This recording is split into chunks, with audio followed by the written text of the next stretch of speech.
Hello friends, welcome to our YouTube channel teaching exam overload. दोस्तों, आज के session के अंतर्गत आपकी जो सीटेट दिसंबर 2023 की क्लासेस चल रही हैं, उसमें आज आपकी पॉलिटी की नेक्स्ट क्लास है, जिसमें आज हम पॉलिटी के क्लास 8 के नेक्स्ट चैप्टर को पढ़ेंगे, जिसका नाम है संसद की भूमिका। तो चलिए फिर बिना किसी देरी के सेशन को शुरू करते हैं। सेशन को शुरू करने से पहले हमारी एक रिक्वेस्ट है कि हमारे चैनल को लाइक करें, सब्सक्राइब करें तथा ज़्यादा से ज़्यादा शेयर करें। इसमें पहला पॉइंट क्या दिया गया है कि भारतीय संसद देश की सर्वोच्च कानून निर्माती संस्था है। तो देश की जो सर्वोच्च कानून बनाने की संस्था है वह भारतीय संसद है, और इसके दो सदन हैं, राज्यसभा और लोकसभा। इसके कितने सदन हैं? दो सदन हैं, राज्यसभा और लोकसभा। राज्यसभा में कुल 245 सदस्य हैं, और यह ध्यान रखिएगा, देश का उपराष्ट्रपति जो होता है वह राज्यसभा का सभापति होता है। ध्यान रखिएगा, देश का जो उपराष्ट्रपति होता है वह राज्यसभा के सभापति होते हैं। वर्तमान में कौन है? जगदीप धनखड़ हैं। जगदीप कौन है? धनखड़ हैं। और लोकसभा के कुल 545 सदस्य होते हैं, और इसकी अध्यक्षता लोकसभा अध्यक्ष करता है। ध्यान रखिएगा, लोकसभा में कुल 545 सदस्य होते हैं, और इसकी अध्यक्षता लोकसभा अध्यक्ष करते हैं। आगे देखते हैं। अगला पॉइंट है कि भारतीय संसद में राष्ट्रपति और दो सदन होते हैं। भारतीय संसद के मतलब टोटल 3 पार्ट होते हैं। एक राष्ट्रपति होता है, बाकी 2 सदन होते हैं, राज्यसभा और लोकसभा। लोकसभा चुनाव के बाद संसद की एक सूची बनाई जाती है। लोकसभा जो चुनाव होते हैं उसके बाद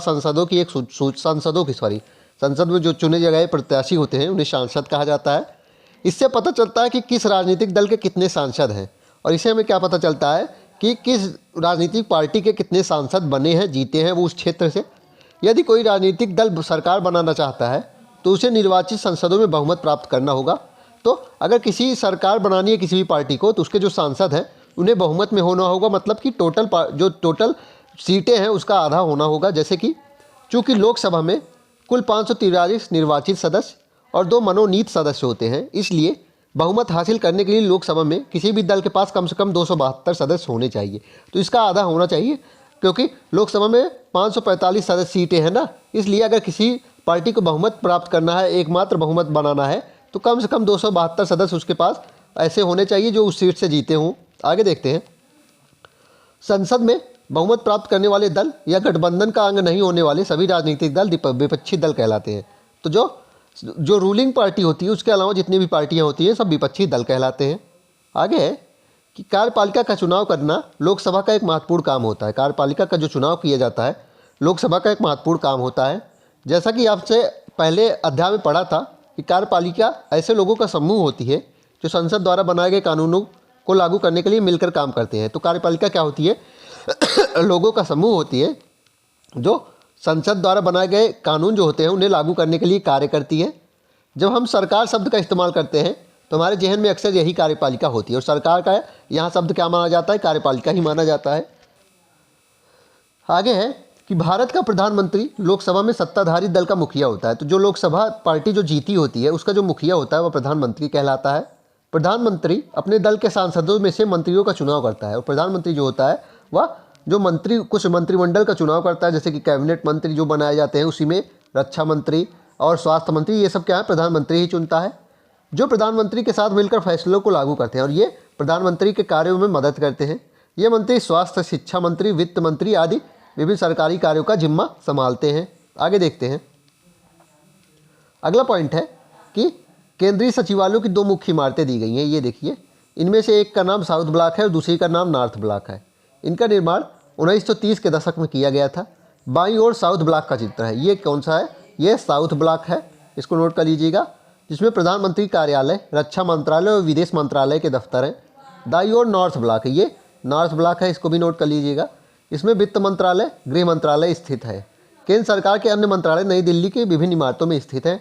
तो ये इंपॉर्टेंट पॉइंट है, इसको नोट कर लीजिएगा कि साउथ ब्लॉक में प्रधानमंत्री का कार्यालय है, रक्षा मंत्रालय है और विदेश मंत्रालय है, और नॉर्थ ब्लॉक में वित्त मंत्रालय और गृह मंत्रालय स्थित है, और इनका निर्माण 1930 के दशक में हुआ था। आगे देखते हैं। आगे है कि राज्यसभा मुख्य रूप से देशों के राज्यों की प्रतिनिधि के रूप में काम करती है। तो जो राज्यों का प्रतिनिधि करने वाली संस्था होती है उसे राज्यसभा कहा जाता है। राज्यसभा भी कोई कानून बनाने का प्रस्ताव पेश कर सकती है। ध्यान रखिएगा, राज्यसभा भी कोई कानून बनाने का प्रस्ताव पेश कर सकती है। किसी भी विधेयक को कानून के रूप में लागू करने के लिए यह जरूरी है कि उसे राज्यसभा की भी मंजूरी मिल चुकी है। तो अगर किसी भी जो विधेयक है उसे कानून बनाना होगा तो उसे लोकसभा और राज्यसभा दोनों की मंजूरी आवश्यकता है। ध्यान रखिएगा, किसी एक अगर सभा में उसे नामंजूर कर दिया गया तो वह विधेयक विधेयक ही रह जाएगा, वह कानून नहीं बन पाएगा। इसमें यही बताया जा रहा है। इस प्रकार राज्यसभा का भी बहुत महत्वपूर्ण भूमिका होती है और इस प्रकार राज्यसभा की बहुत महत्वपूर्ण भूमिका हो जाती है। संसद का यह सदन लोकसभा द्वारा पारित किए गए कानूनों की समीक्षा करता है और अगर ज़रूरत हुई तो उसमें संशोधन करता है और यह लोकसभा के कार्यों की समीक्षा करता है, उसमें संशोधन करने का प्रयास करता है। राज्यसभा के सदस्यों का चुनाव विभिन्न राज्यों की विधानसभाओं के निर्वाचित सदस्य करते हैं। ध्यान रखिएगा, जो राज्यसभा के सदस्यों का चुनाव होता है, जो विधानसभाएं होती हैं उनके निर्वाचित सदस्य करते हैं और इसमें 233 निर्वाचित सदस्य होते हैं और 12 सदस्य राष्ट्रपति मनोनीत करता है। ध्यान रखिएगा, 233 निर्वाचित सदस्य होते हैं और 12 जो सदस्य होते हैं उन्हें राष्ट्रपति खुद मनोनीत करता है। तो इसमें इंपॉर्टेंट है, ये पॉइंट नोट कर लीजिएगा। अगला पॉइंट देखते हैं। आगे दिया गया है कि जब संसद का सत्र चल रहा होता है तो उसमें सबसे पहले प्रश्नकाल होता है। ध्यान रखिएगा, संसद के सत्र में पूछा जा सकता है कि सबसे पहले क्या होता है, तो सबसे पहले क्या होता है, प्रश्नकाल होता है जिसमें प्रश्न पूछे जाते हैं। प्रश्नकाल एक महत्वपूर्ण व्यवस्था है। इसके माध्यम से सांसद सरकार के कामकाजों के बारे में जानकारियाँ हासिल करती है। उसके माध्यम से क्या होता है, सांसद जो है वह जो सरकार क्या कार्य कर रही है, किस प्रकार कार्य कर रही है, कहाँ गलती हो रही है, निम्न सभी जो जानकारियाँ होती है उसे इकट्ठा की जाती है और इसके जरिए सांसद कार्यपालिका को नियंत्रित करती है। इंपॉर्टेंट है, ध्यान रखिएगा, इस पॉइंट को इंपॉर्टेंट किया गया है क्योंकि पूछ सकते हैं कि इसके जरिए संसद कार्यपालिका को नियंत्रित किया जाता है। आगे देखते हैं।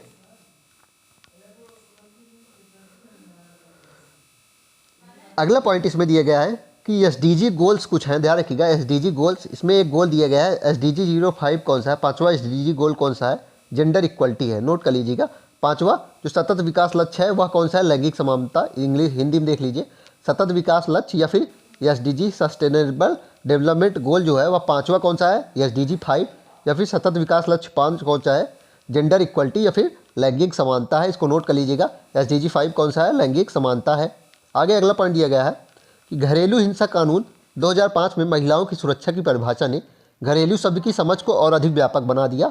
अब ऐसी महिलाएं भी घरेलू दायरों का हिस्सा बन जाएंगी जो हिंसा करने वाले पुरुष के साथ एक ही मकान में रहती हों या रह चुकी हों। ध्यान रखिएगा, घरेलू हिंसा कानून 2005 में आया था। इसमें घरेलू शब्द का क्या अर्थ हो गया था कि ऐसी महिलाएं जिनके ऊपर हिंसा होती है, अगर वह पुरुष के साथ एक घर में रहती हैं या फिर रह भी चुकी हों तो उन्हें घरेलू महिला हिंसा कानून के अंतर्गत लाया जाएगा, समझा जाएगा, जो 2005 में आया था, पेश किया गया था। आगे देखते हैं।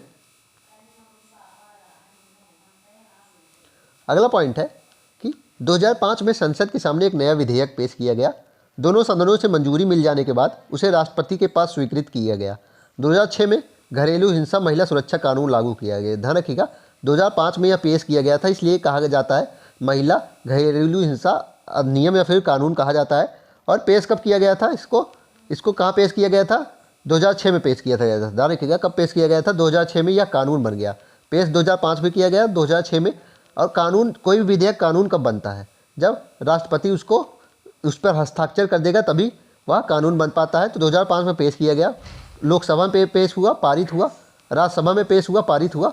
उसके बाद प्रेसिडेंट ने जब उस पर साइन कर दिया तब वह कानून बन गया और यह 2006 में हुआ था। तो 2006 में घरेलू महिला सुरक्षा कानून पारित हुआ था। आगे देखते हैं।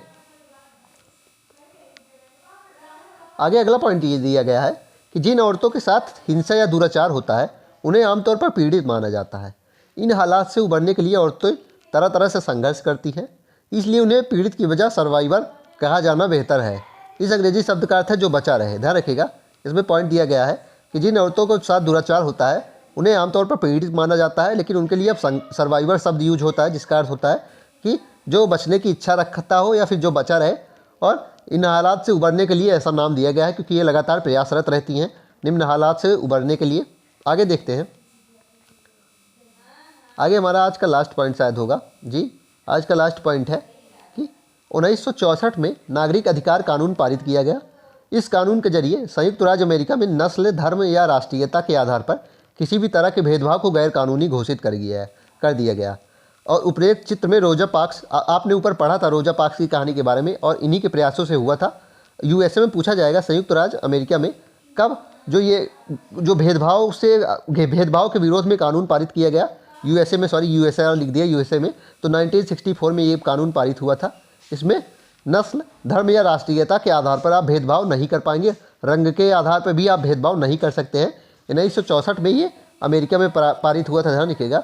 1964 में नागरिक अधिकार कानून पारित किया गया था और इसमें संयुक्त राज्य अमेरिका में नस्ल, धर्म या राष्ट्रीयता के आधार पर किसी भी तरह के भेदभाव को गैर कानूनी घोषित कर दिया गया था। चलिए फिर इसी के साथ आज के सेशन को हम समाप्त करते हैं। आशा करता हूँ कि आपको यह सेशन पसंद आया होगा। अगर आप इसी तरह के अन्य सेशन भी देखना चाहते हैं तो हमारे यूट्यूब चैनल को लाइक करें, सब्सक्राइब करें तथा ज़्यादा से ज़्यादा शेयर करें। साथ ही अगर आप इसकी PDF प्राप्त करना चाहते हैं तो हमारे टेलीग्राम चैनल का लिंक डिस्क्रिप्शन बॉक्स में है, आप उसको ज्वाइन कर लीजिए, आपको सारी PDF वहीं मिलेंगी। चलिए फिर, धन्यवाद।